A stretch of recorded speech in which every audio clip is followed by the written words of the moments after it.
चलिए, देखिएगा, तो भारत के इतिहास में जो है हम एक टॉपिक लेकर चल रहे हैं जिसका नाम है मुगल एम्पायर या मुगलों का काल। ठीक है, अब समझिएगा कि मुगलों के काल में जो है हमने इसके प्रारंभिक एक गतिविधि को समझा कि किस तरीके से जो है भारत में मुगलों का एक एंट्रेंस मिला उनको या फिर उनका प्रवेश हुआ।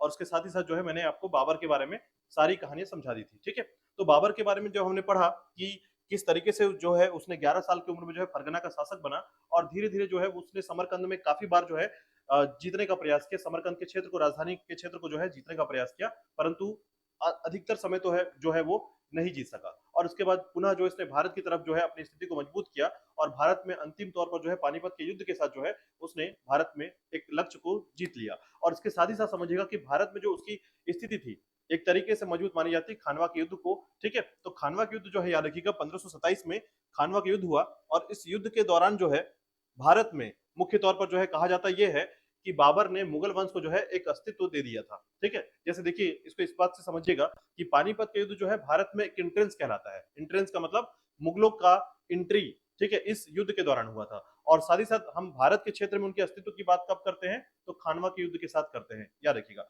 ठीक है, तो देखिएगा मैंने आपको खानवा के युद्ध समझाया था इसमें कि खानवा का युद्ध जो है किस प्रकार से हुआ था और खानवा के युद्ध के बाद जो है आपको याद रखना है।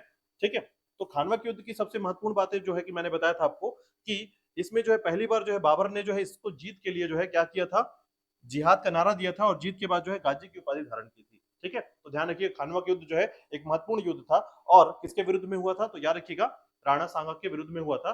और राणा सांगा जो है इसमें इस युद्ध में घायल हुआ और घायल होने के बाद जो है उसे युद्ध से धीरे से हटा दिया गया। ठीक है, हटाने के बाद जो है याद रखिएगा उसके मुकुट को जो है किसी अन्य व्यक्ति को, ठीक है, एक खाजूर करके एक व्यक्ति था याद रखिएगा, उसको पहना दिया गया ताकि जो है सेना यह समझे कि अभी भी हमारा जो शासक है वो साथ में लड़ रहा है, परंतु ज्यादा देर तक ये बात छिपी नहीं रह गई। और इसके साथ ही साथ जो है सेना को ये बात पता चल गई कि हमारे जो शासक है या राजा है वो यहाँ से जा चुका है। और इसके कारण जो है अब इस बात को समझिएगा कि बाबर के सैनिकों की संख्या काफी कम थी और राणा सांगा की संख्या जो है सैनिकों की संख्या ज्यादा थी। ऐसा कह सकते हैं ये 40,000 तो ये 80,000 की सैनिकों के साथ। ठीक है, लेकिन उसके बावजूद बाबर के द्वारा कुछ ऐसे काम किए गए थे याद रखिएगा इस युद्ध को जीतने में, जहां पर बाबर ने जो है सभी के हाथों में कुरान देकर यह शपथ दिलाया था, सैनिकों के, सेनापतियों के हाथ में, सूबेदारों के हाथ में। ठीक है, तो ये शपथ दिलाया था कि अगर हमारी जान चली जाए परंतु युद्ध क्षेत्र से भागेंगे नहीं हम। ठीक है, साथ ही साथ उसने जो है एक प्रकार का नाटकीय रूपांतरण किया था इस पूरे युद्ध का।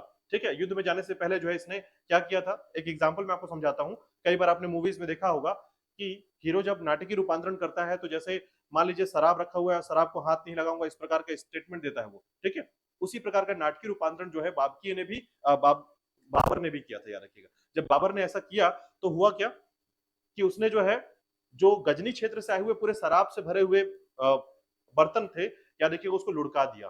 ठीक है, कुछ शराब की बोतलों में या शराबों में जो है याद रखिएगा नमक फेंकवा दिया। इस प्रकार से शराब को जो है उनके सामने इस प्रकार से प्रदर्शित करने का प्रयास किया नेताओं, सेनाओं के सामने और साथ ही साथ सेनापतियों के सामने कि आज इस युद्ध को जितना हमारे लिए धर्म युद्ध है और इस युद्ध को अगर हम हार जाते हैं तो आज के बाद जो है हम अपने धर्म के प्रति जो है एक नासूर बन जाएंगे। ठीक है, और इस तरीके से जो है उसने एक नाटकीय रूपांतरण किया और अंततः जो है इस युद्ध को जीत भी लिया उसने। अब जितने भी राजपूतों के सर को मारा गया था, वहां पर कत्ल किया गया था, सभी के सरों को मीनारों में सजाया गया था। ठीक है, तो इस प्रकार से याद रखिएगा खानवा का युद्ध हुआ था और इस युद्ध के बारे में याद रखिएगा। ठीक है, चलिए इसके बाद देखिएगा बात करेंगे कौन सा युद्ध, चंदेरी के युद्ध के बारे में। ठीक है, अब चंदेरी के बारे में थोड़ा समझिएगा कि चंदेरी का युद्ध क्या है। ठीक है,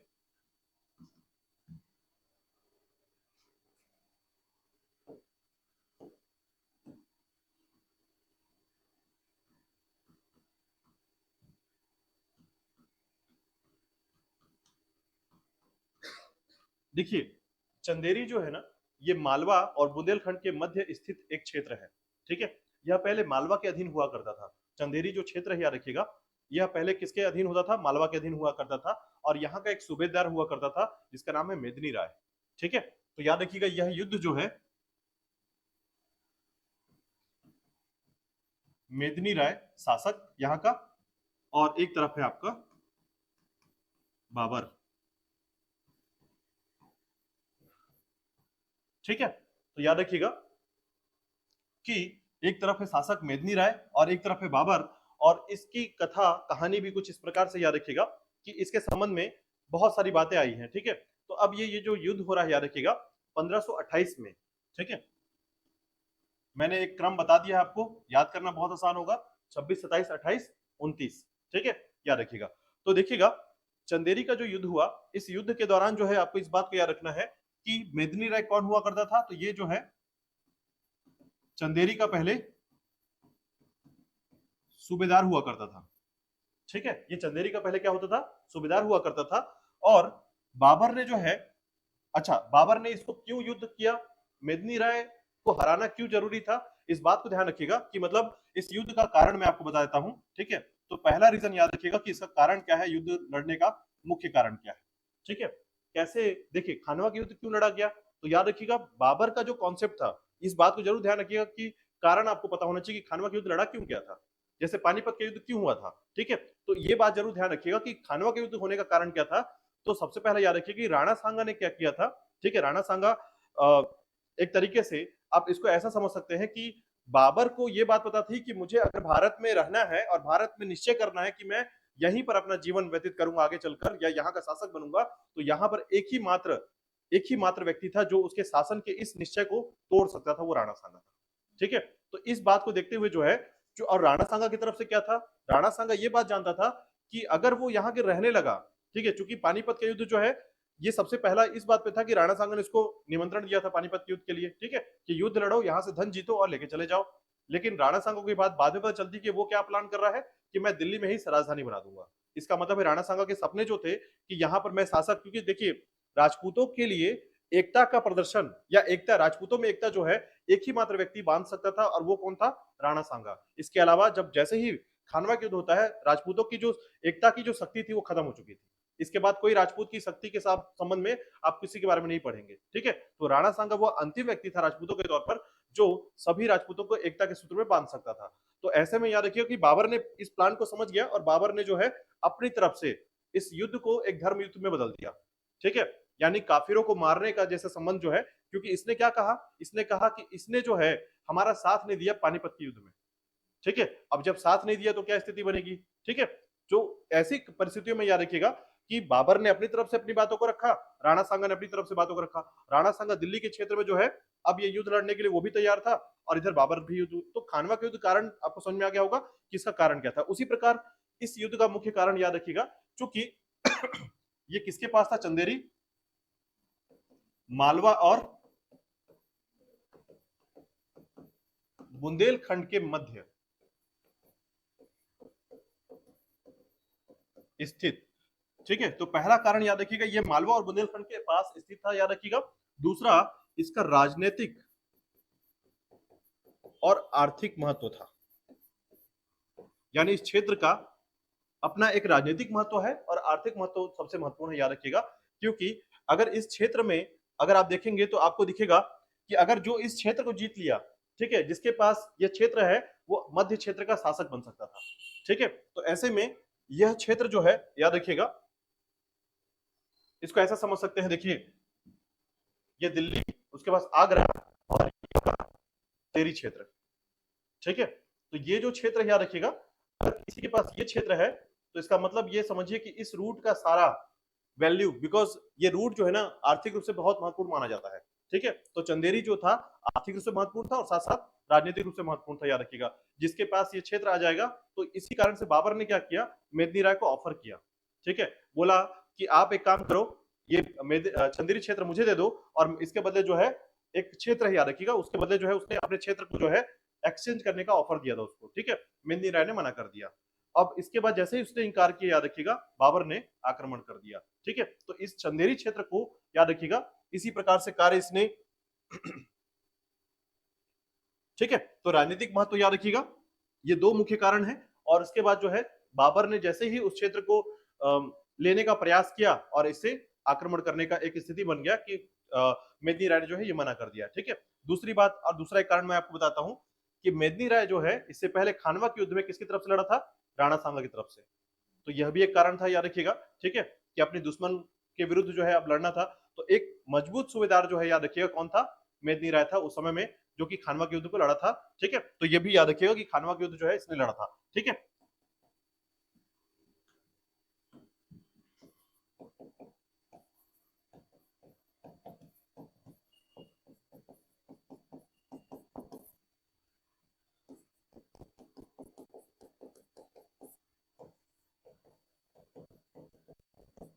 ठीक है।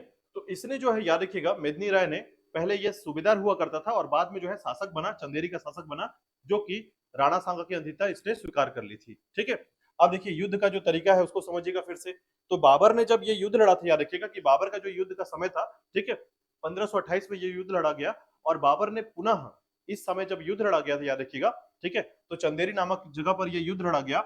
इस युद्ध का जो परिणाम हुआ, उस परिणाम के बारे में याद रखिएगा कि युद्ध स्थल पे जो है मेदिनी राय मारा गया था। ठीक है, यानी मेदिनी राय जो है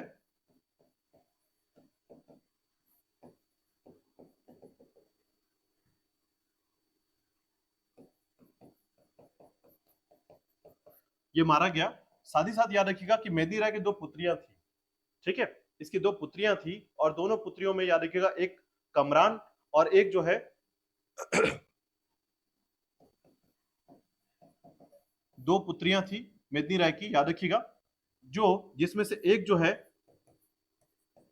कामरान और एक याद रखिएगा हुमायूं को भेंट दे दी गई थी। किसने? बाबर ने। ठीक है, मेदिनी राय के दो पुत्रियां थी, याद रखिएगा, और उसमें से एक को क्या है, कामरान को, और एक को हुमायूं को जो है उसने भेंट दे दिया उसकी पुत्रियों को। ठीक है, और साथ ही साथ याद रखिएगा कि जो चंदेरी क्षेत्र था, ठीक है, चंदेरी क्षेत्र के बारे में बार बार पूछा जाता है, याद रखिएगा। ठीक है, तो ऐसी स्थिति में याद रखिएगा कि बाबर ने जो है बाद में चंदेरी को जो है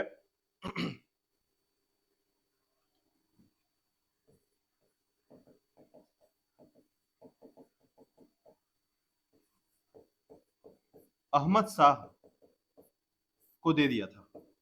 ठीक है, चंदेरी क्षेत्र जो है शासक के तौर पर किसको दे दिया उसने? अहमद शाह को दे दिया, याद रखिएगा। तो मालवा राजवंश का जो क्षेत्र था उसमें मालवा राजवंश का ही एक हिस्सा था, याद रखिएगा, चंदेरी मालवा में मिलाकर जो है अहमद शाह को दे दिया गया। ठीक है, तो पहले यह मालवा का हिस्सा हुआ करता था या अधीन हुआ करता था, बाद में राणा सांगा के क्षेत्र में आ गया ये। और ऐसे में जो है याद रखिएगा, जैसे ही मेदिनी राय की हत्या कर दी गई या फिर उसे मार दिया गया, उसके दो पुत्रियों को जो है कामरान को और हुमायूं को दे दिया गया भेंट स्वरूप, और अंततः जो है चंदेरी क्षेत्र जो है अहमद शाह, जो कि मालवा राजवंश का एक व्यक्ति था, उसी को दे दिया गया शासक के तौर पर। ठीक है, तो चंदेरी किसके पास चला गया? अहमद शाह के पास चला गया। ठीक है, तो ये बात ध्यान रखिएगा कि इस तरीके से जो है चंदेरी का युद्ध हुआ। ठीक है, और चंदेरी के युद्ध में जो है कहा जाता यह है, याद रखिएगा, कि सबसे ज्यादा कत्ल जो है बाबर ने इसी युद्ध में किया था। ठीक है, खानवा में तो जिस प्रकार से किया उसमें यह नहीं देखा कि कितना कत्ल हुआ है, लेकिन इसमें जानबूझ के ऐसा कत्ल किया गया, याद रखिएगा, कि जो राजपूत थे वो पूरी तरीके से समाप्त हो जाए। ठीक है, तो ज्यादातर मात्रा में राजपूतों की हत्या जो है चंदेरी के युद्ध में की गई थी, ये याद रखिएगा। ठीक है, चंदेरी के युद्ध में जो है राजपूतों की हत्या की गई और हत्या करके जो है याद रखिएगा जो उनके सिर थे उसका मीनार बना दिया गया। ठीक है,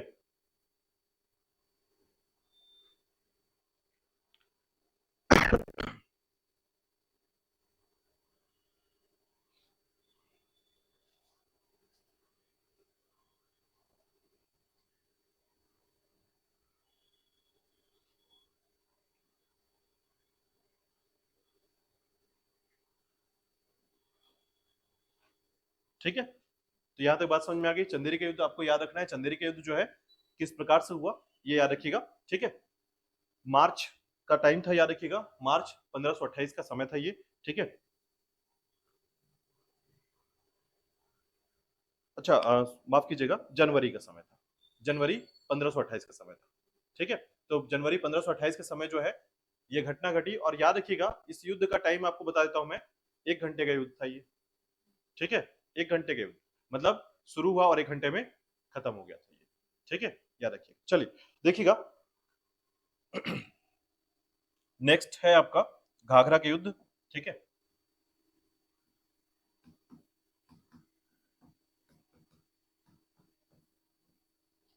और यह युद्ध जो है बाबर का अंतिम युद्ध माना जाता है, याद रखिएगा।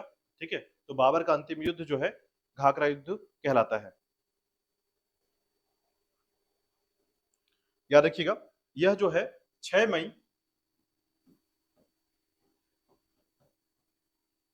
1529 को यह युद्ध हुआ था। ठीक है, 6 मई 1529 को।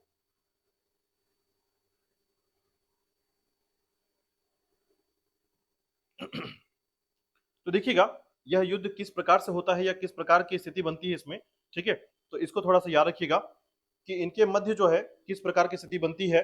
ठीक है, और साथ ही साथ याद रखिएगा कि यह जो युद्ध है वो बेसिकली क्यों किया गया, मतलब इसका क्या कारण था, घाघरा का युद्ध जो है मुख्य तौर पर क्या है, इसके बारे में थोड़ा सा याद रखिएगा।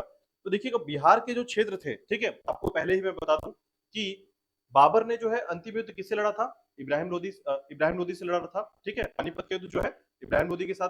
तो लोदी जो थे याद रखिएगा अफगान थे, ठीक है। तो याद रखिएगा इसके संबंध में आपको दो बातें याद रखना है कि घाघरा के युद्ध का जो कारण है वो फिर से अफगान शासकों के द्वारा है, ठीक है। जो अफगान जो थे याद रखिएगा उनके द्वारा जो है बार बार बाबर को परेशान किया जा रहा था, ठीक है। स्थिति ये बनी हुई थी याद रखिएगा कि आपको दो स्थिति में आपको एक बात समझाता हूं, देखिएगा।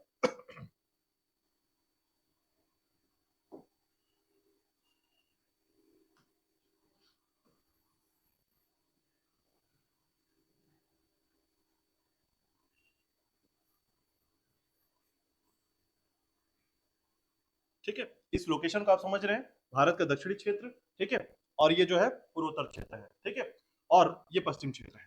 देखिएगा तो यहाँ जो बंगाल है, देखिएगा पर बंगाल के जो शासक है वो है नुसरत शाह, नुसरत शाह। बिहार में जो है टोटली कौन लोग रहते हैं अब, अफगान शासक, यानी अफगान के जो लोग थे वो बिहार पहुंच चुके थे, बिहार में।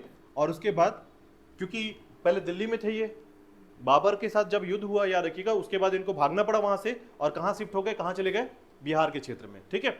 और उसके बाद याद रखिएगा कि नुसरत शाह जो है ये अफगानियों के लिए क्या था, एक संरक्षक का काम करता था, यानी यह वो व्यक्ति था याद रखिएगा जो जितने भी अफगान हुआ करते थे जो कि दिल्ली के क्षेत्र से पलायन कर गए हैं या कहीं से पलायन करके आते थे वो बंगाल में रख लेता था उसको, ठीक है। उसी प्रकार याद रखिएगा पंजाब के क्षेत्र में भी क्या होता था, इसी प्रकार के शासकों के द्वारा जो है, ठीक है, याद रखिएगा। तो यहां पर दो लोग सबसे महत्वपूर्ण है याद रखिएगा, एक है आपका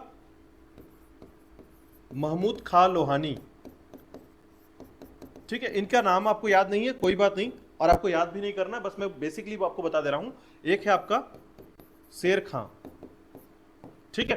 तो ऐसे कुछ व्यक्ति थे याद रखिएगा जो बार बार क्या करते थे, दिल्ली में रह रहे हुए शासकों को परेशान करते थे, ठीक है। परेशान करने का मतलब है कुछ इस प्रकार की स्थिति बनाना कि बार बार किसी न किसी कार्यों को जो है उनका तोड़ना, खराब करना, या फिर इस प्रकार की स्थिति बनाना कि लगातार जो है दिल्ली को परेशान करना या दिल्ली के क्षेत्र में शासकों को परेशान करना, ठीक है।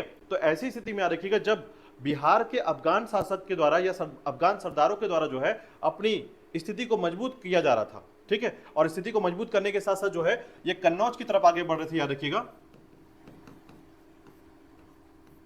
ठीक है, कन्नौज की तरफ आगे बढ़ रहे थे, तब जाकर जो है बाबर ने इस युद्ध को अंजाम दिया था याद रखिएगा। इसी को घाघरा का युद्ध कहा जाता है, ठीक है। तो घाघरा क्षेत्र में होने के कारण इस युद्ध का नाम क्या है, घाघरा है। और याद रखिएगा ये किसके विरुद्ध किया गया था, अफगानियों के विरुद्ध किया गया था, ठीक है, अफगान सेना के विरुद्ध किया गया था। तो याद रखिएगा यह युद्ध जो है घाघरा के युद्ध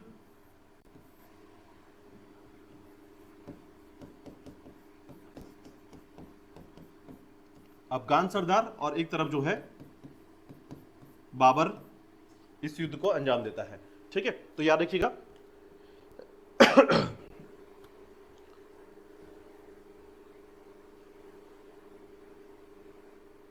ठीक है।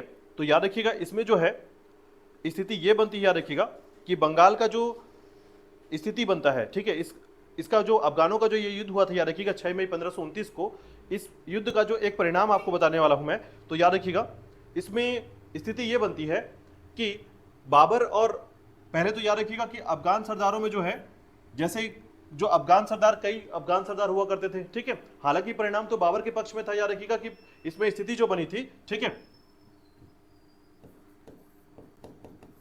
परिणाम एक महत्वपूर्ण बात याद रखिएगा कि बाबर जो है जीत गया था, और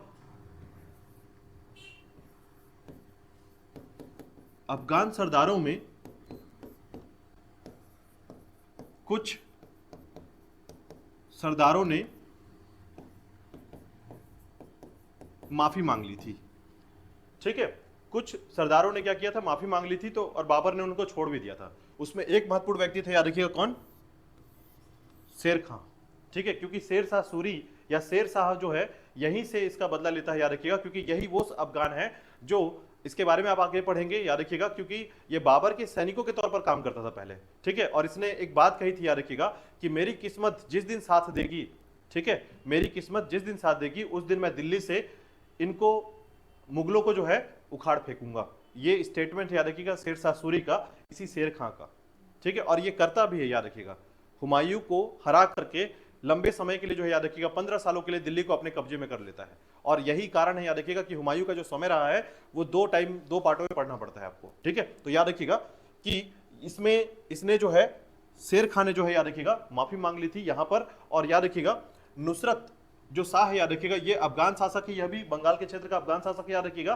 और इसने भी माफी मांगकर जो है संधि कर ली थी कि अगर दिल्ली के क्षेत्र में कोई भी, ठीक है, दिल्ली के क्षेत्र में कोई भी शासक कोई भी ऐसा कार्य करता है जो दिल्ली के, ठीक है, सोवरेनिटी जो होता है याद रखिएगा, या फिर दिल्ली का जो स्थिति है उसके सीमा पर कोई भी इस प्रकार का कार्य करता है जो दिल्ली के लिए नुकसानदायक है, उसको मैं अपने यहां शरण नहीं दूंगा, ठीक है। तो ऐसे में याद रखिएगा इन दोनों के मध्य जो है एक प्रकार का संधि होता है, और संधि जो है दोनों के मध्य किया जाता है। लेकिन परिणाम क्या निकलती है याद रखिएगा कि घाघरा के युद्ध में जो है अफगान शासक हार जाते हैं, ठीक है, और बाबर जीत जाता है, ठीक है। तो इतना याद रखिएगा इसके संबंध में बाबर के जीतने और इनके मध्य, ठीक है।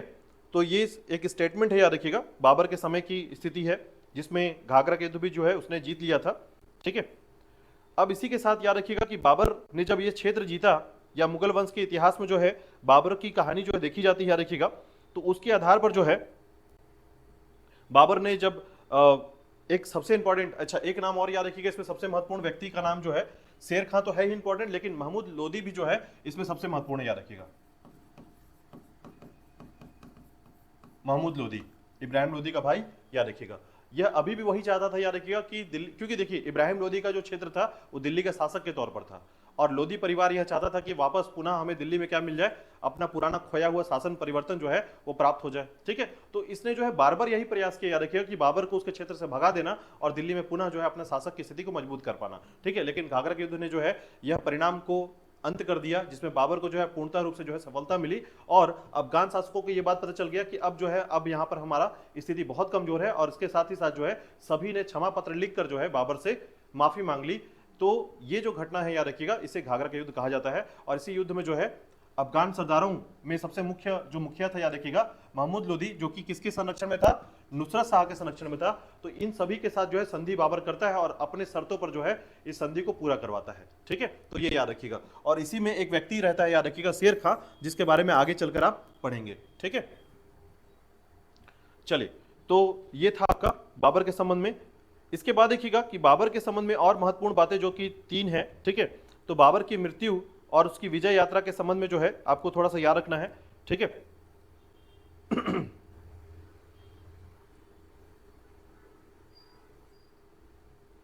और इस युद्ध की एक सबसे इंपॉर्टेंट बात याद रखिएगा, ठीक है, कि मध्यकाल का पहला युद्ध है ये, जो जल और थल दोनों में हुआ है, ठीक है। इस युद्ध का सबसे महत्वपूर्ण बात यही है याद रखिएगा कि मध्यकालीन युद्धों में, ठीक है, तो मिडवल जो भी वार हुआ है याद रखिएगा मिडवल हिस्ट्री में हमारे, उसमें एक पहला युद्ध है याद रखिएगा, पहला युद्ध है जो जल और थल दोनों में हुआ है।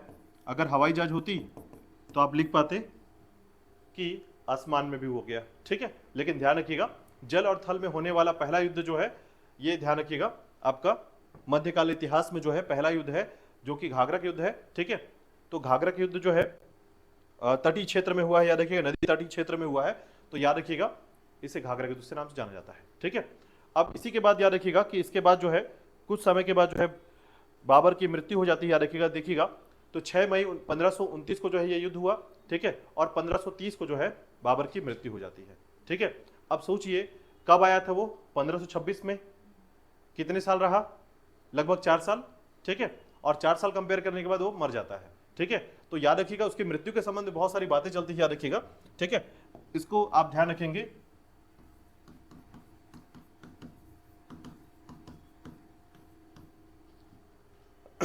तो याद रखिएगा 26 दिसंबर, ठीक है, 1530 को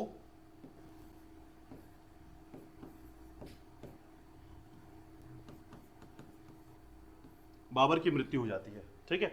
इसके मृत्यु के संबंध में बहुत सारे इतिहासकारों ने बहुत सारे शब्द लिखे हैं, याद रखिएगा। पहला, कुछ लोगों ने कहा कि यह जो है फरगना क्षेत्र का था, लंबे समय तक ऐसे क्षेत्रों पर रहा जहां पर वहां की जलवायु या क्लाइमेट जो है ठंडी थी, भारत में आया, उस क्लाइमेट को झेल नहीं पाया, ठीक है, और उसके कारण जो है इसकी मृत्यु हो गई।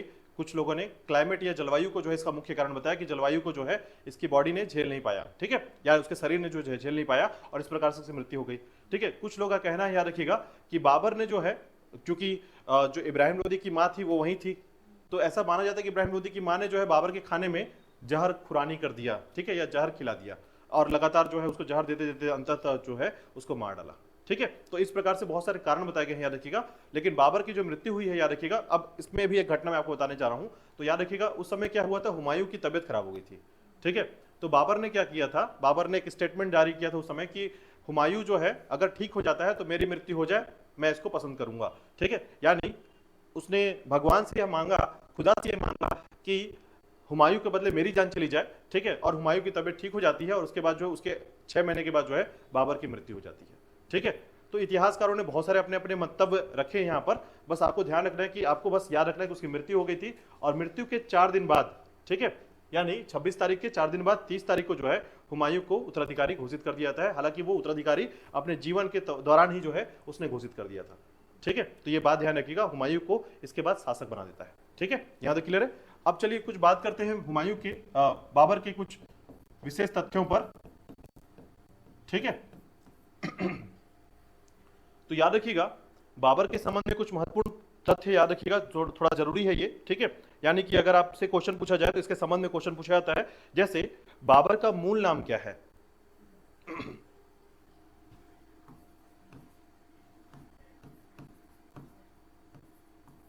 जरीरुद्दीन मोहम्मद बाबर, याद रखिएगा, ठीक है। तो बाबर का मूल नाम,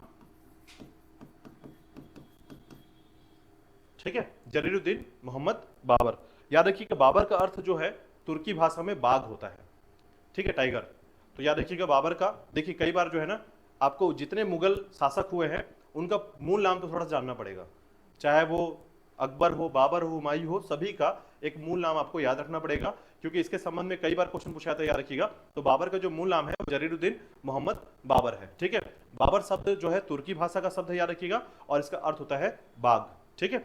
अब दूसरी बात याद रखिएगा कि इसके वंशज जो थे, ठीक है, यानी कि ये जो वंशज है जगताई चगताई वंश का था, याद रखिएगा, मैंने आपको पहले बताया था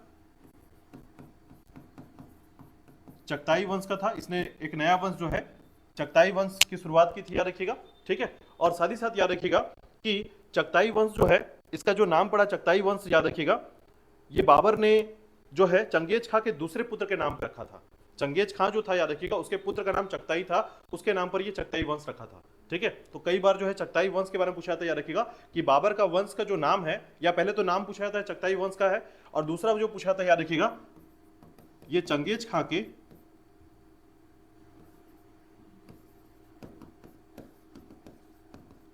दूसरे पुत्र के नाम पर चगताई वंश रखा गया था, ठीक है। तो ये भी याद रखिएगा। इसके बाद देखिएगा बाबर के संबंध में जो कुछ पूछा जाता है, याद रखिएगा, ठीक है, जैसे कि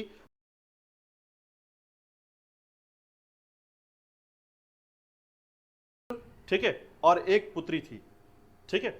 तो याद रखिएगा हुमायूं, कामरान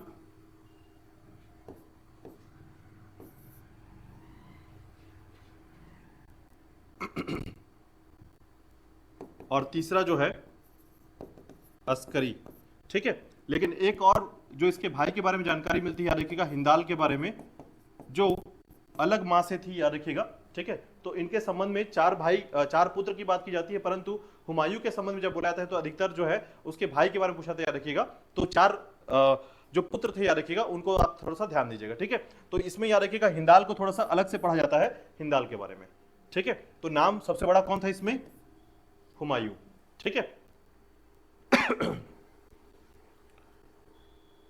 अब देखिएगा इसके संबंध में जो है, इसके पुत्रों के संबंध में कई बार क्वेश्चन पूछा था, याद रखिएगा, ठीक है।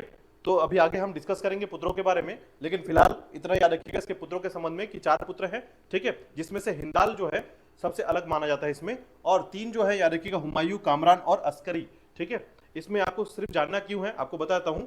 कामरान और अस्करी जो है, हालांकि अस्करी जो है लगातार इसके साथ रहता है, परंतु एक समय आता है जब वो भी क्या है, बगावत करता है। हिंदाल एक ऐसा इसका भाई है जो कभी हुमायूं के साथ बगावत नहीं करता है, ठीक है। वरना हुमायूं के बारे में आप पढ़ेंगे कि यह स्थिति ऐसी बनेगी जहां पर हुमायूं के साथ जो है कई बार ऐसी स्थिति बनेगी, याद रखिएगा, क्योंकि हुमायूं का जो किस्मत है ना वो बहुत अलग प्रकार का किस्मत है। आप आगे पढ़ेंगे, हुमायूं के बारे में पढ़ेंगे जब आप, तो देखेंगे कि किस प्रकार से उसने अपने जीवन में जो है संघर्ष किया, और संघर्ष करने के साथ उसके जो चरित्र वर्णन है, ठीक है, हुमायूं का जो चरित्र वर्णन है, तो वो बिल्कुल अनोखा टाइप का है, ठीक है, उदारता वाला है। और उदारता उसके लिए क्या है, बदकिस्मती लेकर आता है, ठीक है। वो जैसे किसी को हराने के बाद जो है वो छोड़ देगा उसको, वो वापस बनकर आएगा, फिर से उसको हरा देगा, ठीक है। तो इस प्रकार से वो बार बार जब जब जिसने वो फैसला किया है उस फैसले को जो है हमेशा गलत साबित कर देता था, याद रखिएगा, इसकी किस्मत ने, ठीक है। तो आगे बढ़ेंगे हम हुमायूं के बारे में, लेकिन फिलहाल याद रखिएगा कि बाबर के 4 पुत्र हैं, ठीक है।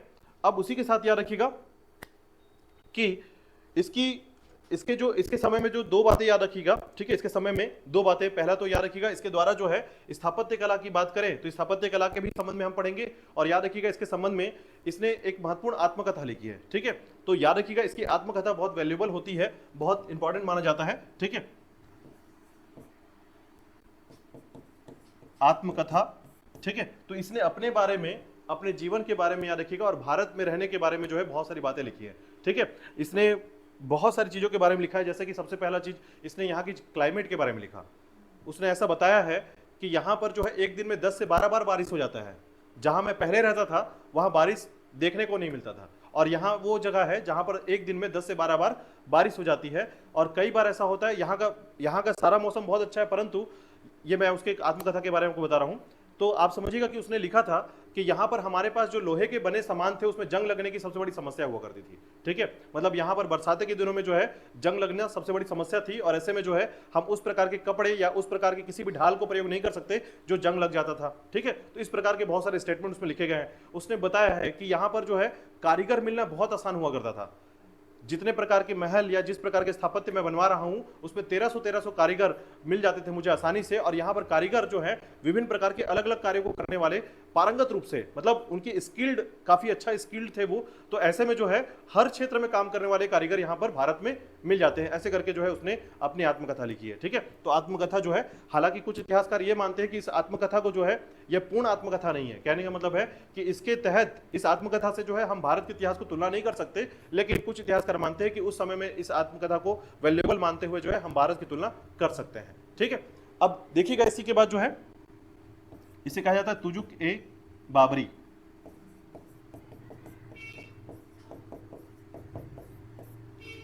तुजुक ए बाबरी, ठीक है। तो याद रखिएगा इसकी आत्मकथा जो है तुजुक ए बाबरी, और कौन सी भाषा में लिखा गया है तो याद रखिएगा तुर्की भाषा में, ठीक है। क्योंकि इसने लिखा कि मैं अपनी मातृभाषा में अपनी आत्मकथा लिख रहा हूं,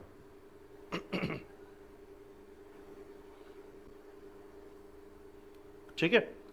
और याद रखिएगा इसका फारसी अनुवाद किया गया है, ठीक है। तो याद रखिएगा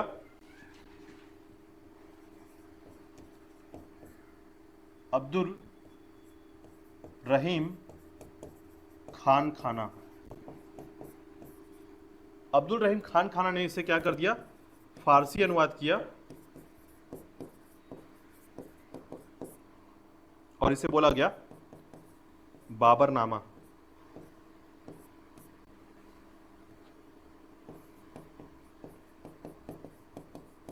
ठीक है। तो बाबरनामा के बारे में याद रखिएगा। पहले तुजुक ए बाबरी तुर्की भाषा में, इसी का अनुवाद ट्रांसलेट किया गया इसको कौन सी भाषा में, फारसी में, ठीक है। तो फिर इसे बोला गया बाबरनामा, ठीक है। बाबरनामा किसने किया था, अब्दुल रहीम। अकबर के समय में आपको पता होगा अब्दुल रहीम खान खाना के बारे में आगे पढ़ेंगे हम लोग, ठीक है। तो इसने किया है फारसी भाषा में इसका अनुवाद, याद रखिएगा, ठीक है। कई बार क्वेश्चन पूछा गया है, याद रखिएगा। अब देखिएगा जब इसके समय में जो है एक, चूंकि ये राइटर रहा है, आत्मकथा लिखा इसने, ठीक है। तो इसने जो है एक, याद रखिएगा, इसने जो है विशेष प्रकार का एक काव्य शैली, ठीक है, या पद शैली जो है ये डेवलप किया था, ठीक है। ये बहुत बार पूछा गया, याद रखिएगा, कि अपने ही प्रकार का इसने एक शैली, ठीक है। तो ये जो शैली है, याद रखिएगा, इसे पद शैली या काव्य शैली कहा जाता है।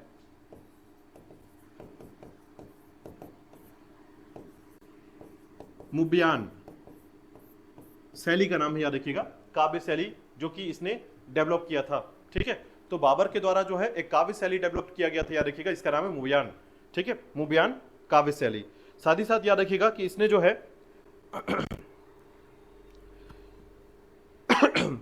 खत ए बाबरी, ठीक है, याद रखिएगा, खत ए बाबरी भी जो है इसने लिखा है, खत ए बाबरी, तुजू के बाबरी। इसके अलावा जो है खत ए बाबरी का नाम याद रखिएगा, खत ए बाबरी भी जो है इसने लिखा है, लेकिन याद रखिएगा आत्मकथा क्या है, तुजू के बाबरी है। ठीक है, बाबरनामा के नाम से जाना जाता है, ये भी याद रखिएगा। इसके अलावा जो है याद रखिएगा इसने जो है काव्य संग्रह भी लिखा है दीवान के नाम से, दीवान। ठीक है, तो काव्य संग्रह है इसका दीवान, तुर्की भाषा में। अब देखिए इसने जो है ना सिक्के चलवाए थे, याद रखिएगा। ठीक है पहला शाहरुख नाम के सिक्के, ठीक है, सिक्के का नाम था शाहरुख, और ये चांदी के सिक्के हुआ करते थे, याद रखिएगा। ठीक है, तो यह जो चांदी के सिक्के होते थे काबुल क्षेत्र में चलवाए थे इसने, याद रखिएगा कि इसने चांदी वाले जो सिक्के थे, ठीक है, जिसमें एक तरफ कलमा लिखा होता था और खलीफाओं का नाम लिखा होता था, दूसरी तरफ जो है बाबर का नाम लिखा होता था। ठीक है, तो एक तरफ कलमा या खलीफा का नाम और एक तरफ जो है बाबर का नाम होता था। नाम याद करना है इसमें, बस एक बात याद रखिएगा, शाहरुख नाम के सिक्के किसने चलवाए थे, तो बाबर ने चलवाए थे, ये याद रखना है आपको। ठीक है, अब देखिए जब इसकी मृत्यु होती है ना, तो इसे जो है आगरा में इसका कब्र बनवाया जाता है। ठीक है, मतलब इसका जो कब्र होता है वो आगरा में होता है, आराम बाग जो है नामक क्षेत्र, याद रखिएगा, क्योंकि इसे जो है ना बागों का बहुत शौक था, याद रखिएगा। ठीक है, तो इसने जो है आराम बाग जो क्षेत्र, याद रखिएगा, वहां पर इसे दफनाया गया था। लेकिन जब इसकी आत्मकथा पढ़ी गई ना, तो इसने बताया कि मुझे जो है आगरा में नहीं रहना, मुझे कहाँ रहना है, काबुल में रहना है। तो फिर इसके कब्र को निकलवा करके, याद रखिएगा, शिफ्ट किया गया कहाँ पर, काबुल में। तो याद रखिएगा कुछ ही ऐसे मुगल शासक हैं जिनका कब्र भारत से बाहर है। ठीक है, तो अब ये बाहर है, तो इसको याद रखिएगा कि ये काबुल क्षेत्र में है। ठीक है, तो ये जरूर याद रखिएगा।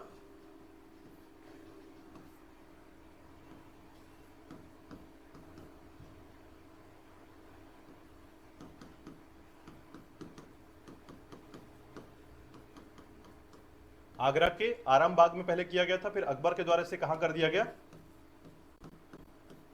काबुल में।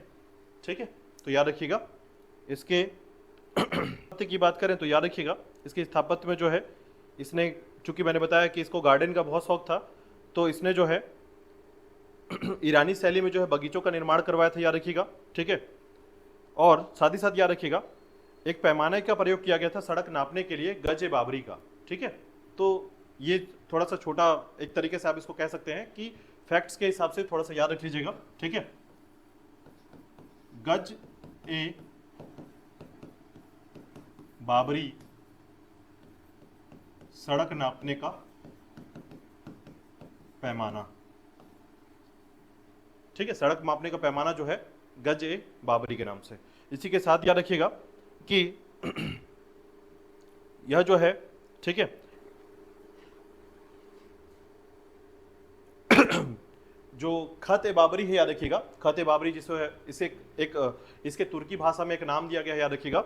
ठीक है, जिसे कहा जाता है रिसाल ए उसज। ठीक है, तो ये याद रखिएगा कि इसे जो है नाम दिया गया है रिसाल ए उसज। यही है खत ए बाबरी, जिसको आप बोलते हैं खत ए बाबरी। ठीक है, तो ये याद रखिएगा। इसके संबंध में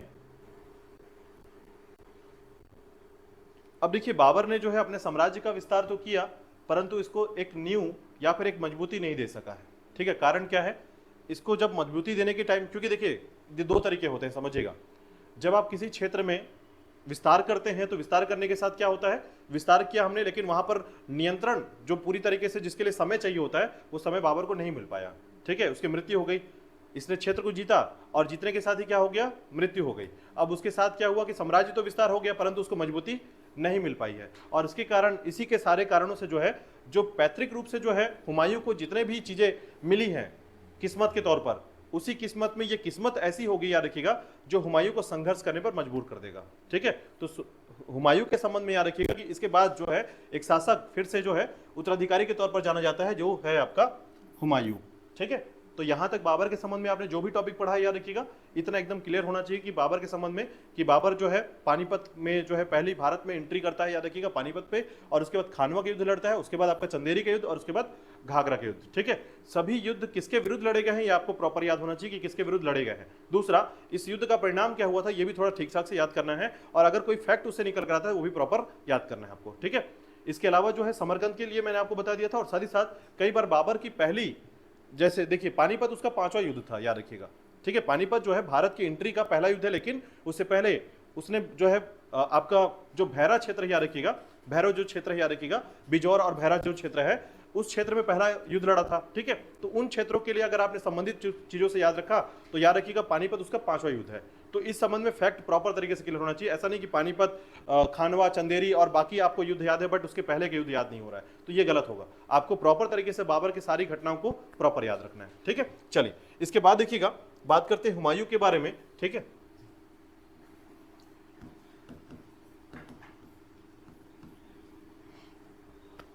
बताइए बाबर के संबंध में कोई डाउट है, कोई क्वेश्चन है तो पूछ सकते हैं। बाबर को लेकर कोई क्वेश्चन है जल्दी से बता दीजिए।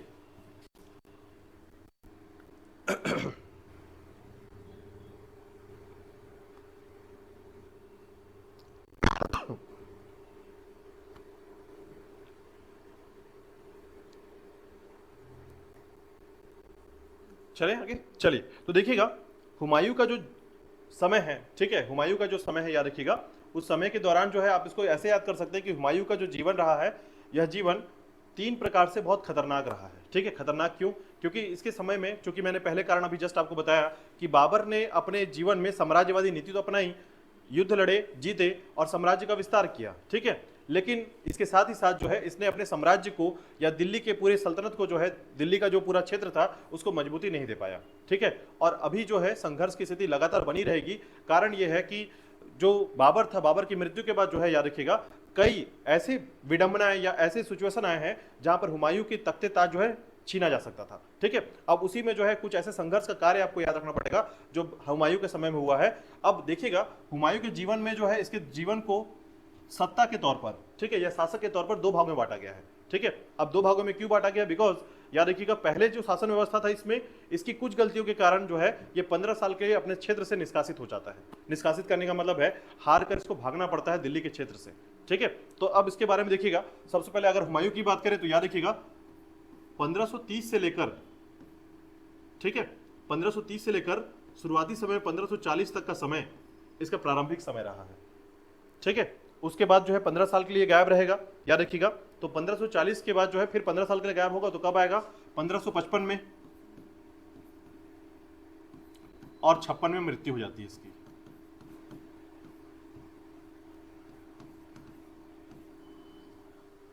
ठीक है, उसके बाद जो है याद रखिएगा तो हुमायूं का जो जीवन काल रहा है ये 2 भागों में बटा हुआ है। ठीक है, बात समझ में आ जाएगी आपको। अभी देखिएगा कि हुमायूं ने जो है 1530 से लेकर 1540 के मध्य जो है कैसे ऐसे सिचुएशन याद रखिएगा जिसमें इसने कुछ गलतियां की, या फिर ऐसा कहा जा सकता है कि इसके द्वारा किया गया कार्य जो है उस समय के लिए आवश्यकपूर्ण नहीं था। ठीक है, जैसे बंगाल में जो है, अब छोटे छोटे फैक्ट्स मैं आपको जोड़ने का प्रयास कर रहा हूं, देखिएगा। तो बंगाल के क्षेत्र में जो है इसने नुसरत खान को के बाद जो है हराने का प्रयास किया, याद रखिएगा बंगाल के शासकों को। ठीक है, शेर खान को हराने का प्रयास किया। उसी प्रकार पंजाब के क्षेत्र में जाकर जो है इसने हराने का प्रयास किया। तो ऐसे बहुत सारे कार्य किए जो कि, और वहां जाने के बाद ये 8-8 महीने तक रुक जाता था। मतलब ऐसा माना जाता है कि कुछ इतिहासकार कहते हैं कि ये ऐशो आराम की जिंदगी भी चाहता था, परंतु उसको नसीब ठीक से नहीं हो पाती थी। ठीक है, तो 8 महीने तक बंगाल में रुका। अब एक इतिहासकार ये कहता है, याद रखिएगा, जिसमें उसने कहा कि 8 महीने रुकना जो है इसके लिए अच्छा नहीं था, जिसके कारण बाकी जो इसके दुश्मन थे या फिर इसके जो शत्रु शासक थे उन्होंने उसको अपने आप को जो है विस्तार कर लिया। ठीक है, तो वो हुमायूं के लिए नुकसानदायक हो गया। कुछ इतिहासकार ये मानते हैं कि अगर ये कहीं पर रुकता था तो इसका मतलब था कि उसकी उदारता थी। ये उदारता का मतलब उस जगह को व्यवस्थित करने के लिए वहां पर रुकता था ये। ठीक है, तो ऐसे बहुत सारे ऐसे समय है, याद रखिएगा, जो हुमायूं के समय में बहुत सारी बातें की गई है, याद रखिएगा। तो हुमायूं का जो जन्म हुआ है वो काबुल में हुआ है।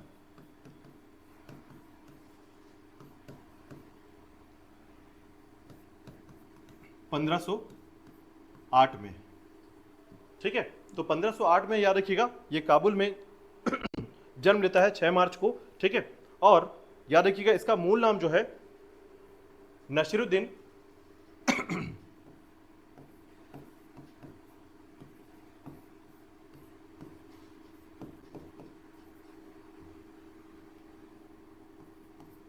नसीरुद्दीन मोहम्मद हुमायूं।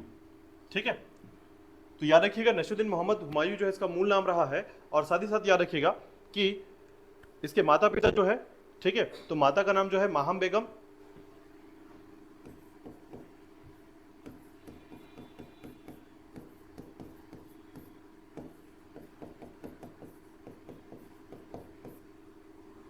माहम, और पिता बाबर। ठीक है, अब देखिए इसके शासन काल में जो है प्रारंभिक जो है या फिर इसका राज्याभिषेक कहाँ हुआ था ये भी आपको थोड़ा सा ध्यान रखना है। तो देखिए एक बात याद रखिएगा कि हुमायूं का जो राज्याभिषेक हुआ है ना, ये बिना संघर्ष के हुआ है, यानी सभी इसके सपोर्ट में थे। ठीक है, लेकिन आपको समझा देता हूँ ये सपोर्ट ऐसा नहीं था। ठीक है, अब ये परिस्थितियों को समझाता हूँ, देखिएगा। तो होता क्या है, याद रखिएगा, जो बाबर के पैतृक जो लोग थे, ठीक है, जो लोग पैतृक रूप से जो है बाबर से जुड़े हुए थे, बाबर की मृत्यु के बाद जो है ना वो चाहते थे कि बाबर का जो रिश्तेदार है या बाबर के रिश्तेदार जो है, याद रखिएगा, ठीक है, उन रिश्तेदारों में से जो है उसकी बहन का, उसके बहन के जो रिश्तेदार थे, याद रखिएगा, एक्चुअली वे बहन के रिश्तेदार ऐसा कह सकते हैं। ठीक है, तो उन बहन के रिश्तेदारों में जो है उसका जो पुत्र हुआ था उसको बाबर के बाद शासक बना देने के लिए। ठीक है, मतलब काफी लोग ये प्रयास किए थे कि अन्य व्यक्ति जो है बाबर के बाद क्या बन जाए, दिल्ली का शासक बन जाए। लेकिन समय इतना कठिन था उस समय का, कारण यह था कि बहुत सारे संघर्ष दिल्ली के क्षेत्र में अब शुरुआत होने वाले थे। अब उस स्थिति को देखते हुए जो है हुमायूं को बिना किसी संघर्ष के जो है शासक बना दिया गया। और ये बाबर की भी क्या थी, एक तरीके से उत्तरदायित्व स्थिति थी। ठीक है, तो बाबर ने क्या किया था, अपने मृत्यु से पहले, याद रखिएगा, हुमायूं को उत्तराधिकारी घोषित कर दिया था। ठीक है, तो उत्तराधिकारी घोषित भी हो गया था, तो किसी ने संघर्ष नहीं किया इसके साथ। ठीक है, तो याद रखिएगा इसने जो है 1530 में, याद रखिएगा कब, तो 30 दिसंबर, देखिए 26 दिसंबर को बाबर की मृत्यु होती है, 4 दिन बाद जो है उत्तराधिकारी एक तरीके से राज्याभिषेक होता है। ठीक है, तो राज्याभिषेक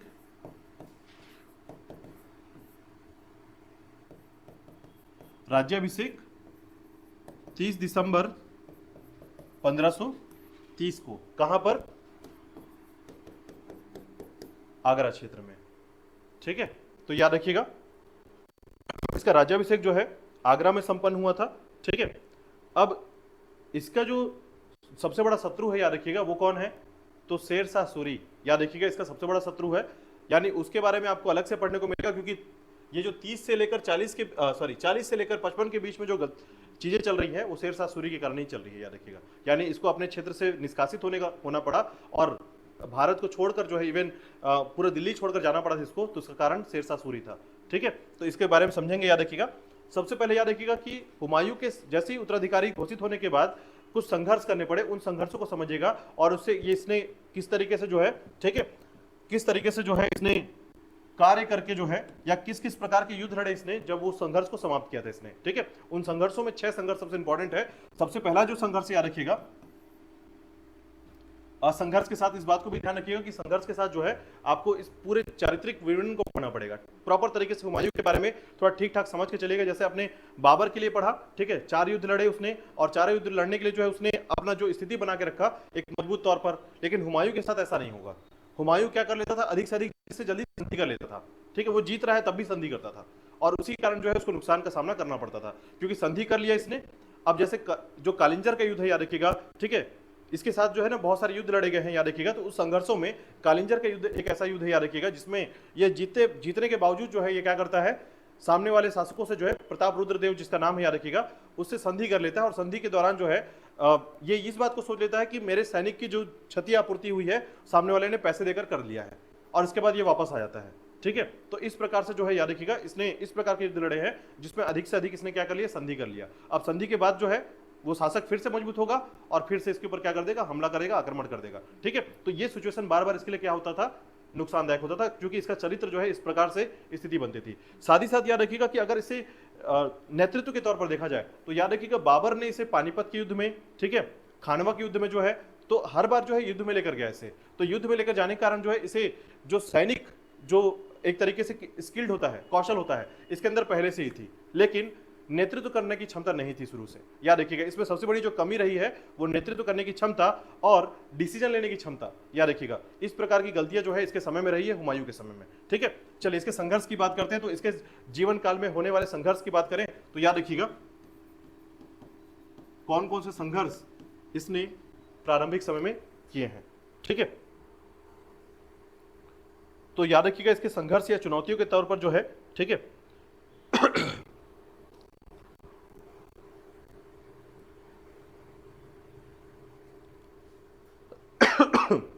सबसे पहला जो संघर्ष याद रखिएगा वो था साम्राज्य का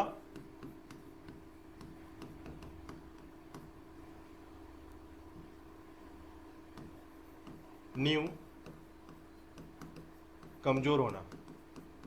यानी प्रारंभिक समय में जो है बाबर ने, याद रखिएगा जो कि मैंने बताया आपको कि बाबर ने जो है अपने समय में इस प्रकार से साम्राज्य को स्थापित किया, लेकिन उसे जो है मजबूत कर नहीं पाया, उससे पहले उसकी मृत्यु हो गई। ठीक है, तो पहला काम जो था याद रखिएगा कि साम्राज्य की नींव का जो है, साम्राज्य का नींव जो है वो कमजोर रहा और हुमायूं को एक कमजोर नींव प्राप्त हुआ था। ठीक है, दूसरा,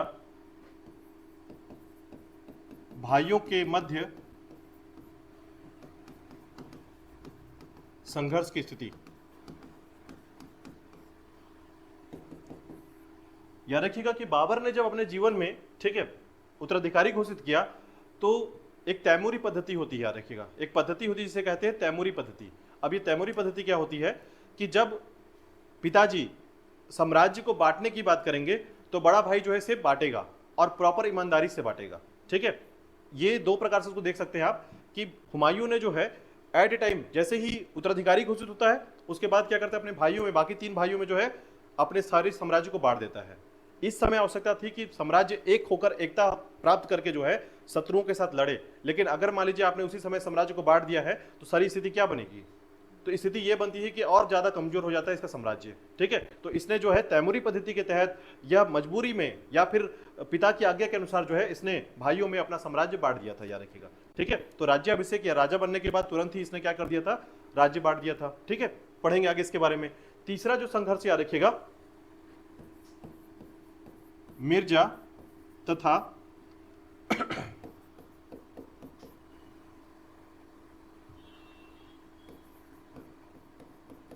रिश्तों के मध्य संघर्ष। तो याद रखिएगा मिर्जाओं और रिश्तों के मध्य संघर्ष की बात करेंगे तो ऐसे मिर्जा का मतलब याद रखिएगा पैतृक रिश्ते। ठीक है, क्योंकि इसके पिता क्या लिखते थे, उमर शेख मिर्जा। ठीक है, तो याद रखिएगा उमर शेख यानी कि जो मिर्जा हुआ करते थे उन्हीं की तरफ से जो है इनका संघर्ष की स्थिति बनी होती थी, क्योंकि बाबर के मरने के बाद बहुत लोग चाहते थे कि हम दिल्ली के राजगद्दी जो है प्राप्त कर लें। ठीक है, तो वो भी एक संघर्ष का सामना करना पड़ा। ठीक है, इसी के बाद देखिएगा मिर्जा के अलावा जो है सबसे बड़ी जो चुनौती थी याद रखिएगा वो थी स्वयं की चारित्रिक तथा नेतृत्व क्षमता का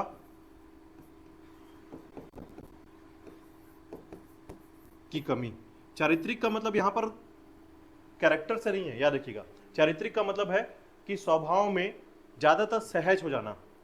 ठीक है, सहज होने का मतलब कि मुझे माफ कर दो, जाओ माफ किया, ये वाला स्थिति रहती थी। ठीक है, और उसके बाद जो है पुनः जो है वो चरित्र के तौर पर जो है फिर से वापस उसी के पास आता था लड़ने। ठीक है, और इसने जो है कई बार, याद रखिए कामरान ने कितने बार संघर्ष किया इससे, जो इसका भाई था, कई बार जो है, लेकिन ये अपने बार बार उस स्वभाव के कारण उसको माफ कर देता था, बार बार माफ कर देता।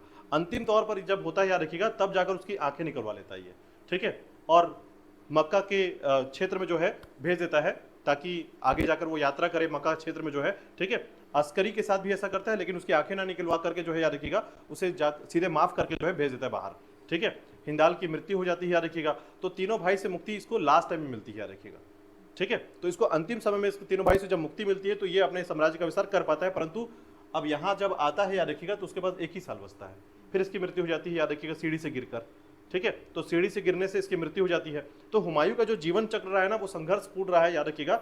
बल्कि बाकी शासकों के तौर पर अगर आप देखेंगे तो बाकी शासकों की जीवन एक अलग तरीके से प्रदर्शित होगी, बट हुमायूं का जो जीवन काल रहा है वो कुछ अलग ही तरीके से आपको देखने को मिलेगा। ठीक है, तो याद रखिएगा।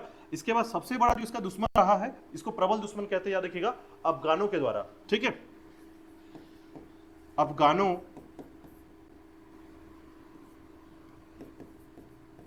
या अफगान सरदारों, मुख्य तौर पर शेर शाह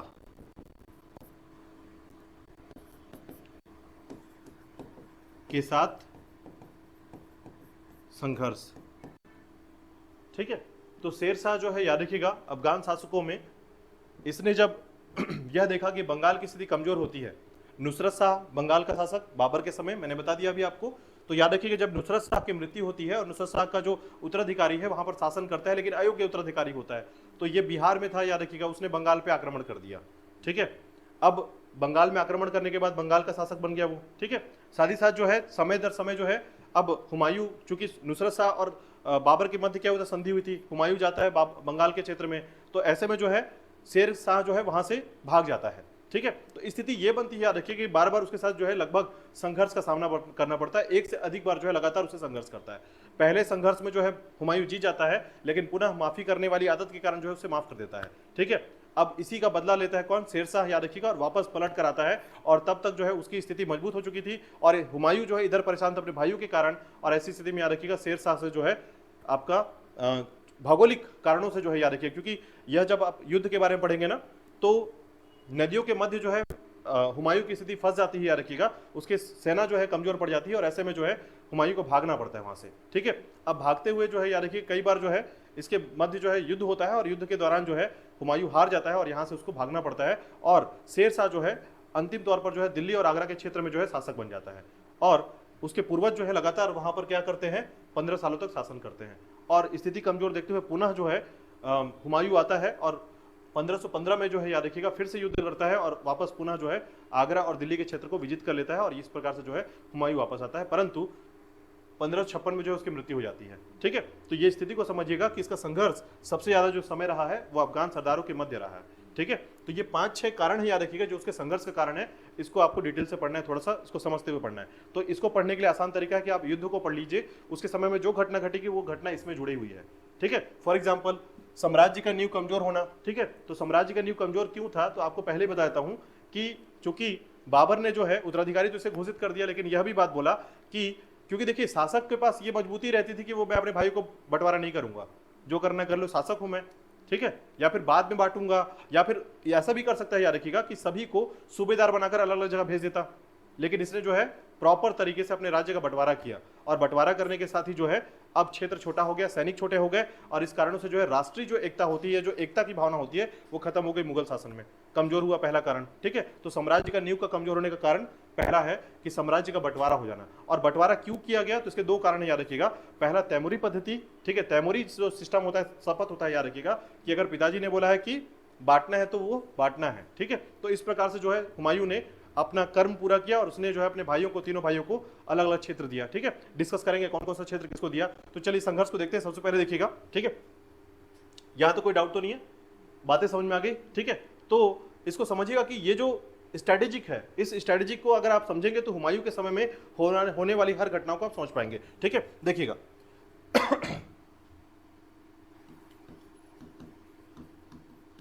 संघर्ष में, और उसके बाद युद्ध पर भी मैं डायरेक्टली डिस्कस करूंगा। देखिएगा, पहला था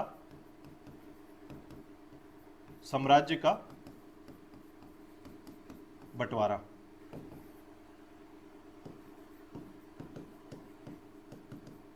ठीक है, जिसमें हम बात कर रहे हैं कि साम्राज्य का नींव जो है कमजोर था, ठीक है। तो बाबर के समय में जो है उसने नींव को मजबूत नहीं किया, और ऐसे में जो है साम्राज्य में एकता का अभाव हुआ, ठीक है, आपसी कटुता बढ़ी रही, और तो देखिएगा बंटवारा किसको क्या मिला है, तो याद रखिएगा कामरान को जो है काबुल और कंधार का क्षेत्र दिया गया, ठीक है।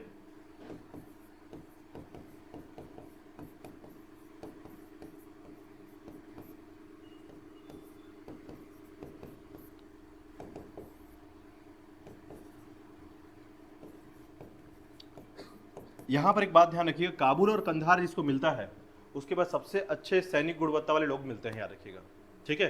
काबुल और कंधार ज्यादातर अफगान क्षेत्र हो गया, ठीक है।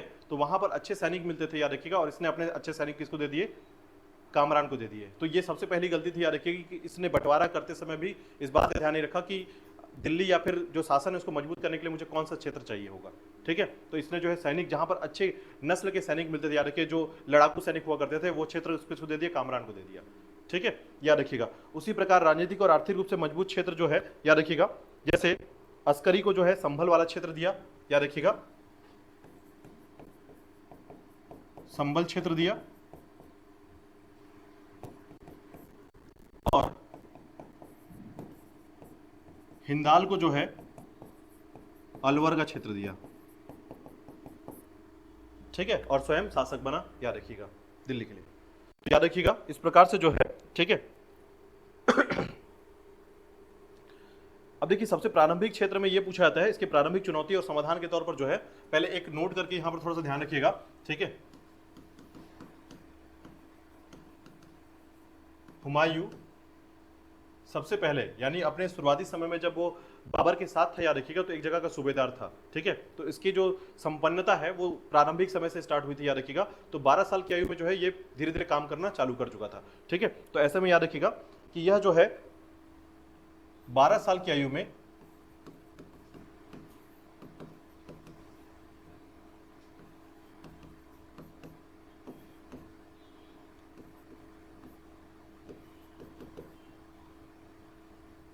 बग्द खां, या फिर इसे कहते हैं बख्श खां का सूबेदार था, ठीक है। तो ये पूछा जाता है, याद रखिएगा, ये क्वेश्चन पूछा गया है कि हुमायूं जो है सबसे पहले कहां का सूबेदार था।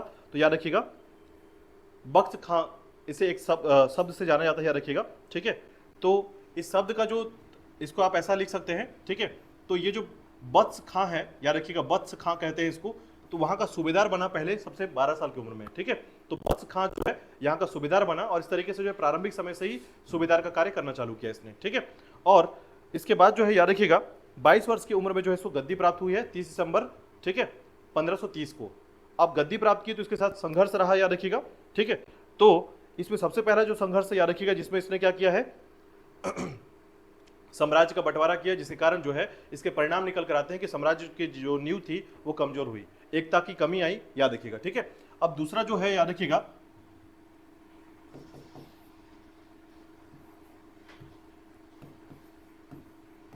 मिर्जा उज्बेगों या उज्बेग के साथ संघर्ष, ठीक है। तो मिर्जा उज्बेगों के साथ संघर्ष का मतलब सिर्फ समझ जाइएगा कि इसके जो पैतृक क्षेत्र थे या पैतृक क्षेत्र से संबंधित रिश्तेदार थे, याद रखिएगा, वे सभी चाहते थे कि मुख्य तौर पर जो है दिल्ली की जो राजगद्दी है वो उनके किसी रिश्तेदार या उनके क्षेत्र में किसी को मिल जाए, ठीक है। तो मिर्जा और उज्बेक का मुख्यतः तौर जो था, याद रखिएगा, मिर्जा का मतलब यहाँ पर क्या है, उसके पैतृक रिश्तेदारों से, याद रखिएगा, पिता के रिश्तेदारों से है, ठीक है। तो बहुत लोगों ने यह प्रयास किया था संघर्ष के दौरान जो है कि किसी तरीके से जो है, ठीक है, क्योंकि देखिए बाबर जब शासन कर रहा था तो बाबर के साथ जो है ना उसकी सेवा में, ठीक है, उसके सर्विस में या सेवा में जो है काफी ऐसे लोग थे जो कि उसी के पैतृक संपत्ति वाले या पैतृक लोग थे, याद रखिएगा, ठीक है। तो उनका प्रयास था कि हुमायूं को शासक ना बना करके जो है अपने किसी लोगों को, ठीक है, यानी मिर्जा में ही किसी लोगों को जो है शासन दे दिया जाए। तो ये संघर्ष बस याद रखिएगा मिर्जा और उज्बेकों के साथ जो है संघर्ष रहा इनका, ठीक है। इसके बाद याद रखिएगा इसके बाद यहां पर थोड़ा सा याद रखिएगा इसी क्रम पर, ठीक है, स्वयं की चारित्रिक और नेतृत्व करने की क्षमता, ये युद्ध वाले टॉपिक पर हम डिस्कस करेंगे, क्योंकि ये जो है आपको युद्ध के समय दिखेगा कि किस तरीके से निर्णय लेता है और निर्णय जो है हमेशा उसके निर्णय जो होते हैं वो गलत साबित हो जाते हैं, ठीक है। और उसी प्रकार जो है ये भी युद्ध में साबित होगा कि कहां पर जो है अफगान सरदारों और शेरशाह के साथ संघर्ष हुआ, तो युद्ध में हम इसको देखेंगे, ठीक है। अब इस समय में देखिएगा कौन कौन से युद्ध इसने लड़े थे, इसके बारे में बात करते हैं, देखिएगा, ठीक है।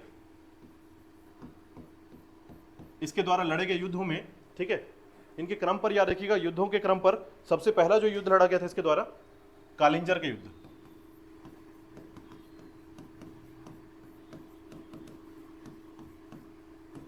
दूसरा है दोहरिया के युद्ध, कालिंजर के युद्ध, दोहरिया के युद्ध, ठीक है, कालिंजर के युद्ध, दोहरिया के युद्ध, और उसके बाद जो है आपका चुनार का घेरा,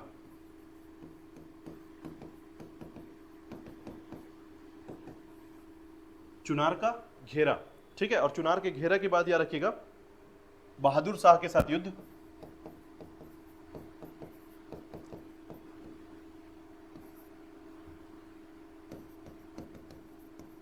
ये बहादुर शाह की कहानी कुछ अलग प्रकार की, याद रखिएगा। बहादुर शाह जो है पंजाब के क्षेत्र का शासक है ये, ठीक है, और यह भी वही करता था जो नुसरत शाह करता था, अफगानों को क्या करता था, अपने पास रखता था, संरक्षण देता था, ठीक है। जबकि दिल्ली के जो जो भी शासक रहे याद रखिएगा वो प्रयास करते थे कि अफगानों को कोई भी संरक्षण ना दे, लेकिन बहादुर शाह क्या करता था, ये भी संरक्षण देता था। और ऐसे में जो है याद रखिएगा इसने क्या किया, चित्तौड़ पर आक्रमण किया था। ठीक है, चित्तौड़ पर राणा सांगा के क्षेत्र पे, याद रखिएगा। ठीक है, तो बहादुर शाह ने जो है, बहादुर शाह चूंकि इस्लाम धर्म को मानने वाला था, ठीक है, तो चित्तौड़ के जो शासक थे याद रखिएगा, ठीक है, यानी राणा सांगा की जो पत्नी थी याद रखिए कर्णवती, इसने क्या किया था, हुमायूं को जो है एक लेटर भेजा था। लेटर में लिखा था कि भाई, ठीक है, और एक राखी भेजा था उसके साथ, और बोला था क्या कि हमारी रक्षा करने के लिए। ठीक है, अब बहादुर शाह ने भी एक लेटर भेजा किसको, हुमायूं को, और बोला कि काफिरों को, चूंकि हम इस्लाम हैं और इस्लाम को मानते हैं और काफिरों को हमें का अंत करना है हमें, ठीक है, तो इसलिए इस युद्ध में जो है आप शामिल नहीं होंगे, यानी आप हम पर हमला नहीं करेंगे। और इस बात को समझकर हुमायूं ने हमला नहीं किया, और इसी का भुगतान फिर बाद में करना पड़ा। बहादुर शाह जो है बाद में फिर मजबूत होकर आ गया, ठीक है, क्योंकि चित्तौड़ से काफी धन लूटा उसने, और उसके बाद जो है इनका जो मध्यस्थता था याद रखिएगा, ठीक है, बहादुर शाह के साथ जो है हुमायूं ने जो है बाद में इसके साथ युद्ध लड़ा था, तो उसी युद्ध के बारे में याद रखिएगा। तो ये जो घटना है ना कहीं इस बात को, उसके चारित्र को बताता है कि वो किस प्रकार से धर्म में फंसा हुआ था, किस प्रकार से जब उसे कुछ सोच समझ कर करना था वो नहीं कर पाया, वरना अगर बहादुर शाह को पहले हराया होता तो बहुत सारी चीजें जो है बदली हुई होती, लेकिन इसने जो है चित्तौड़ को उसे लूटने दिया, और उसके बाद 3 दिन बाद जो है वहां पर आक्रमण किया था। ठीक है, तो अब तक जाकर जो है बहादुर शाह मजबूत हो चुका था थोड़ा। ठीक है, तो ये जो सभी तरीके थे याद रखिए, जिसमें बहादुर शाह को भी पता था कि हुमायूं किस क्षेत्र में जा सकता है और कैसा कर सकता है, और इसके कारण जो है उसके प्रिडिक्शन के कारण भी, और साथ ही साथ हुमायूं के अपनी रणनीति के कारण जो है ये स्थिति ऐसी बनी हुई थी, याद रखिएगा। ठीक है, तो बहादुर शाह के साथ जो है युद्ध की स्थिति। अब इसके बाद जो अंतिम संघर्ष होता है याद रखिएगा, ठीक है, तो याद रखिएगा चौसा का युद्ध, चौसा का युद्ध, और उसके बाद याद रखिएगा इसने लड़ा है बिलग्राम या कन्नौज का युद्ध।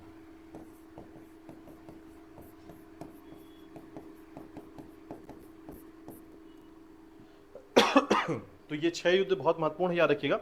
बाकी मच्छीवाड़ा का युद्ध जो है सबसे अंतिम युद्ध है इसका, ठीक है, जो 55 के समय लड़ता है, और उसके बाद जो है पुनः जो है भारत के क्षेत्र में अपना स्थापत्य लगा पाता है, यानी कि वापस आ पाता है। ठीक है, तो आगे जाकर ये लड़ेगा तीसरा, जो इसके सेकेंड टाइम वाले जो है, ठीक है, दूसरा जो इसका जीवन रहेगा उस पर डिस्कस करेंगे। ठीक है, तो प्रारंभिक जो है 6 युद्ध है इसके, याद रखिएगा, जो कि अपने जीवन में काफी ज्यादा संघर्ष करता है ये इस युद्ध में, याद रखिएगा। ठीक है, तो देखिएगा इस युद्धों के बारे में मैं बेसिक्स आपको बता देता हूं, ठीक है, ताकि आपको याद रहे कि 1531 में जो है कालिंजर का युद्ध लड़ा गया था इसके द्वारा, किसके विरुद्ध में, प्रताप रुद्रदेव के विरुद्ध। ठीक है, प्रताप रुद्रदेव के विरुद्ध जो है याद रखिएगा इसने लड़ा। उसके बाद दोहरिया का जो युद्ध लड़ा था याद रखिएगा महमूद लोदी के विरुद्ध, आपको याद होगा महमूद लोदी। ठीक है,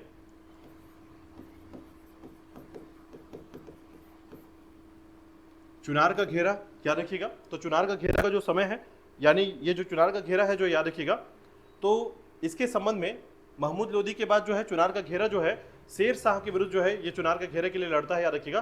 शेर शाह भी वही है, आपको याद होगा मैंने बताया कि शेर शाह के साथ लंबा संपर्क जो है, ठीक है, तो याद रखिएगा बाबर के समय से जो है शेर शाह जो है परेशान करना प्रारंभ करता है, याद रखिएगा। और ऐसी स्थिति में जो है शेर शाह जो है यही सबसे बड़ा दावेदारी रखता है, जो कि दिल्ली के क्षेत्र में बाबर के या मुगलों को जो है समाप्त कर सकता था। ठीक है, और इसने जो है ऐसा किया भी था, याद रखिएगा। तो चुनार का घेरा जो है शेर शाह के विरुद्ध लड़ा जाता है, याद रखिएगा। ठीक है, बहादुर शाह से युद्ध जो लड़ा गया था, याद रखिएगा। ठीक है, तो ये बहादुर शाह के विरुद्ध ही लड़ा गया था। इसके कारण जो है याद रखिएगा इसने चंपानेर का दुर्ग जीत लिया था। ठीक है, चंपानेर का दुर्ग जीता, गुजरात के क्षेत्र में मांडू जैसे क्षेत्र में जो है ये युद्ध हुआ था, याद रखिएगा। ठीक है, तो ये बहादुर शाह के विरुद्ध में ही लड़ा गया था। चौसा और बिलग्राम का जो युद्ध है ये भी आपका शेर शाह सूरी के विरुद्ध ही लड़ा गया था। ठीक है, चलिए एक एक करके समझते हैं कालिंजर के युद्ध को, उसके बाद जो है अन्य युद्धों की परिणाम को। ठीक है, और हम डिस्कस भी करेंगे, याद रखिएगा, हुमायूं के शासनकाल में जो है उसकी असफलता जो हुई है उसके कारण क्या रहे हैं। ठीक है, तो जैसे उसके कारण को भी आप समझ पाएंगे। इससे सबसे महत्वपूर्ण जो कारण होगा, याद रखिए, जहां जहां वो असफल होता है, क्योंकि वो बाद में युद्ध में हारता भी है। ठीक है, तो युद्ध में हारने का कारण जो मुख्य तौर पर वही 2 चीजें हैं, याद रखिएगा। उसका जो सेना नेतृत्व की क्षमता जो थी ना, वो काफी कमजोर थी। ठीक है, यानी वो एक कुशल सैनिक तो था, इवन कुशल रूप से जो है उसे युद्ध की कला भी आती थी, परंतु जो है वो सेना की कुशलता के संबंध में जो है पूरी तरीके से कारीगर नहीं था। ठीक है, या स्किल्ड नहीं था। ठीक है, और उसकी कमी के कारण जो है वो लगातार युद्धों में हारता है। ठीक है, चलिए देखते हैं, देखिएगा।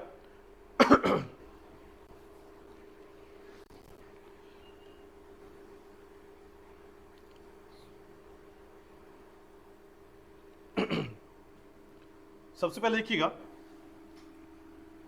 कालिंजर के युद्ध के बारे में बात करते हैं।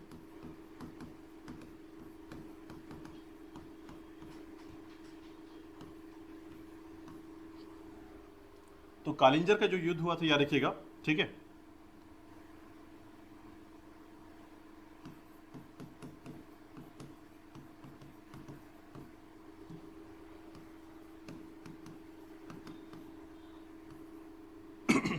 प्रताप रुद्रदेव और हुमायूं के, ठीक है। तो कालिंजर का जो युद्ध है, इसका मुख्य कारण मैं आपको बता दूं, तो याद रखिएगा कि कालिंजर का जो युद्ध हुआ, ठीक है, इसके संबंध में ऐसा माना जाता है कि जब कालिंजर का युद्ध लड़ा जा रहा था, या कालिंजर का जो क्षेत्र था, ठीक है, इसमें हुमायूं ने जो है, जैसे ही बाबर का विरासत अपने पास लाया, ठीक है, बाबर का विरासत अपने पास पाया, मतलब साम्राज्य पाया, याद रखिएगा, उसने जो है बंटवारे कर दिए। बंटवारे करने के बाद जो है कैसी स्थिति बनी, तो धीरे धीरे जो है हुमायूं की स्थिति क्या हो रही थी, कमजोर हो रही थी। एक तो एकता की कमी हो रही थी, भाइयों के मध्य संघर्ष की स्थिति बनी। हालांकि शुरुआती समय में ये संघर्ष देखने को नहीं मिलता, लेकिन एक समय के बाद जो है वो संघर्ष देखने को मिलता है। और बार बार जो है विरोध कौन करता था, कामरान, ठीक है।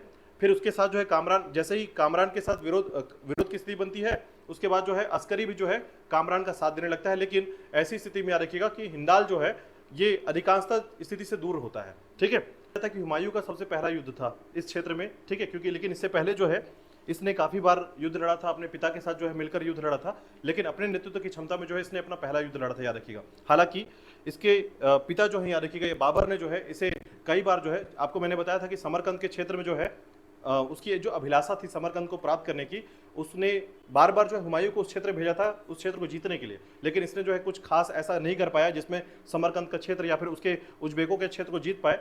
लेकिन लंबे समय तक इसने भी प्रयासरत रहकर जो है इसके क्षेत्र में शासन करने का प्रयास किया था, परंतु समरकंद को जीत नहीं पाया था। तो इसे पहले से ही जो है एक तरीके से युद्ध लड़ने की कौशल जो है इसके पास पहले से जानकारी थी, परंतु इसने जो है अगर अपने नेतृत्व में सबसे पहला जो युद्ध लड़ा था, यानी कि भारत के क्षेत्र में, वो था आपका कालिंजर का युद्ध। ठीक है, किसके विरुद्ध में, तो याद रखिएगा 1531 में जो है कालिंजर का युद्ध लड़ा, याद रखिएगा। और कालिंजर के युद्ध का जो सबसे बड़ा जो क्षेत्र था, याद रखिएगा, जिसमें इसने क्या किया था, तो लगातार कालिंजर का जो युद्ध हुआ, या कालिंजर के क्षेत्र में इसने युद्ध लड़ा था, याद रखिएगा। तो कालिंजर की जो किला थी, ठीक है, उसे घेर कर जो है काफी लंबे समय तक इसने जो है मतलब एक तरीके से समय जो लगाया था, याद रखिएगा। और उस युद्ध में जो है बहुत आसानी से प्रताप रुद्रदेव जो है ये काफी लंबे समय के बाद जो है हार मानने को तैयार हो जाता है। ठीक है, और हार मानने के बाद जो है इनके मध्य जो है एक संधि हो जाती है, याद रखिएगा, क्योंकि अब हुमायूं का जो क्षेत्र विशेषता यानी चारित्रिक था, वो चरित्र यह था कि यह चाहता था कि वहां से मुझे जो मेरे जो पैसे खर्च हुए हैं, ठीक है, यानी जो मेरा आर्थिक जो नुकसान हुआ है और साथ ही साथ मेरे जो सैनिकों का नुकसान हुआ है उसकी भरपाई कर दी जाए, और उसके बाद जो है मैं पुनः वापस चला जाऊं। ठीक है, तो ये जो कालिंजर के युद्ध है, याद रखिएगा, एक प्रकार से यही दर्शाता है किसका चरित्र, हुमायूं का चरित्र। ठीक है, तो हुमायूं के चरित्र के तौर पर जो है आप इसको याद रखिएगा। कालिंजर के युद्ध में बस एक बार परिणाम याद रख लीजिएगा। इसके परिणाम में धन प्राप्ति कर इसने संधि कर लिया, ठीक है, और क्षतिपूर्ति प्राप्त कर जो है वापस लौट गया। ठीक है, तो कालिंजर के जो परिणाम हुए, याद रखिएगा, उसमें इसने जो है काफी लंबे समय तक जो है याद रखिएगा, काफी लंबे समय तक जो है, ठीक है, इसका कारण मैं आपको बस बताता हूं। याद रखिएगा कि इसे युद्ध लड़ने का कारण क्या था, तो याद रखिएगा कि जो प्रताप रुद्रदेव था, ठीक है, ये अफगानों के साथ एक तरीके से मित्रता का संबंध रखता था। ठीक है, चूंकि हुमायूं या पूरे के पूरे जो दिल्ली क्षेत्र में शासक जो थे, याद रखिएगा, ये हमेशा एक ही चीज से सबसे ज्यादा परेशान थे, वो किससे थे, अफगानों से। ठीक है, तो अफगानों से परेशान होने के कारण जो है, याद रखिएगा, प्रताप रुद्रदेव ने जो है संरक्षण देके रखा था, साथ ही साथ उनकी मित्रता थी इससे। तो ऐसे में जो है हुमायूं ने जो है इस क्षेत्र में आक्रमण कर दिया, और आक्रमण करने के दौरान जो है काफी लंबे समय तक किले के बाहर डेरा डाले रखा, याद रखिएगा, और उसके दौरान जो है, ठीक है, उसके दौरान जो है अपनी क्षतिपूर्ति प्राप्त करके जो है वापस भी लौट गया। ठीक है, तो इससे जो है प्रताप रुद्रदेव जो है बस एक संधि कर ली, और संधि के तहत जो है इसे कालिंजर के युद्ध कहा जाता है। और इसमें सिर्फ एक ही परिणाम आपको ध्यान रखना है कि धन प्राप्त करके जो है ये वापस लौट गया था। ठीक है, तो ये इसका पहला युद्ध था 1531 में, याद रखिएगा। ठीक है, और संधि करके जो है ये वापस आ गया था। ठीक है, चलिए आज के लिए इतना करते हैं। ठीक है।